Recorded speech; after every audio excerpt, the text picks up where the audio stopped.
চীনের ঐতিহ্যবাহী লাবা উৎসবকে ঘিরে দেশের বিভিন্ন স্থানে আনন্দ ঘন পরিবেশ তৈরি হয়। চীনা নববর্ষের আগমনী বার্তা হিসেবে বিবেচনা করা এই উৎসবের ঐতিহ্যবাহী আয়োজনগুলো শুধু খাবারের স্বাদেই সীমাবদ্ধ নয়, এর সঙ্গে জড়িয়ে আছে চীনা সংস্কৃতি, সামষ্টিক আনন্দ আর নতুন বছরের প্রত্যাশা। চান্দ্র পঞ্জিকার দ্বাদশ মাসের অষ্টম দিনে উদযাপিত লাবা উৎসব জানান দেয় চীনা নববর্ষ দরজার ওপাশেই উকি দিচ্ছে।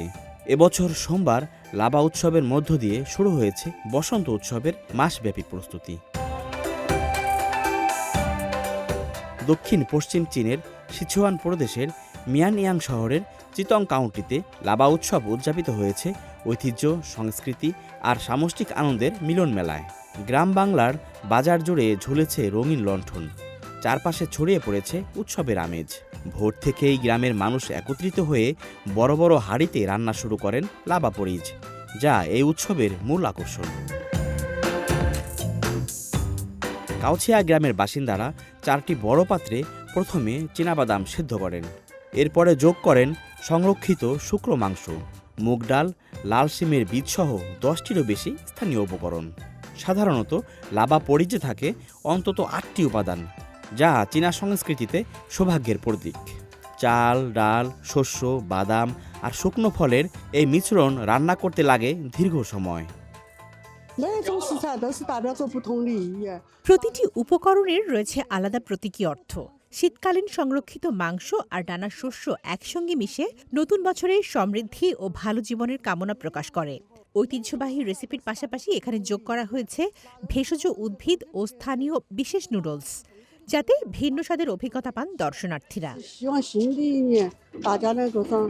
2 ঘন্টার বেশি সময় ধরে রান্নার পর পরিজের ঘ্রাণ ধীরে ধীরে ছড়িয়ে পড়ে পুরো এলাকায়। স্থানীয় বাসিন্দা ও পর্যটকদের জন্য বিনামূল্যে পরিবেশন করা হয় এই খাবার। এক পর্যটক জানান, বাড়িতে খাওয়ার চেয়ে সবাই মিলে একসঙ্গে উদযাপন করাই লাবার প্রকৃত আনন্দ। শুধু সিচুয়ান নয়, চীনের পূর্বাঞ্চলীয় চিয়াংশু প্রদেশের নানচিং শহরের চিয়াও চানশি গ্রামেও লাবা উৎসব উদযাপিত হয়েছে ভিন্ন আঙ্গিকে। এখানে লাবা পরিজের পাশাপাশি আয়োজন করা হয় টোফু ভোজ ও ঐতিহ্যবাহী ড্রাগন নৃত্য। গ্রামের মানুষ বিশ্বাস করেন, লাবায় টোফু বানালে নতুন বছরে সব কাজ সহজে সম্পন্ন হয়। এছাড়া গ্রামে প্রদর্শিত হয়েছে কাগজ কাটার শিল্প, লণ্ঠন তৈরি, গিঁট বাঁধার মতো লোকজ হস্তশিল্প।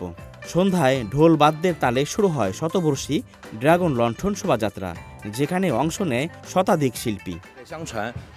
প্রজন্ম থেকে প্রজন্মে এই শিল্প ও কারুশিল্প বয়ে আসছে বলেই আজও তা টিকে আছে। আর এর সঙ্গে জড়িয়ে রয়েছে আমাদের গ্রামবাসীর একটি সুন্দর ও উন্নত জীবনের প্রত্যাশা। দেশ জুড়ে নানা রঙে ও নানা রীতিতে উদযাপিত এই উৎসবের মধ্য দিয়েই শুরু হয়ে যায় বসন্ত উৎসবের প্রস্তুতি। ঐতিহ্যকে ধারণ করে ভবিষ্যতের পথে এগিয়ে যাওয়ার এই উৎসবই জানান দেয় আর কিছুদিন পরেই দরজায় কড়া নাড়বে চীনা নববর্ষ। আল আমিন আজাদ, সিএমজি বাংলা।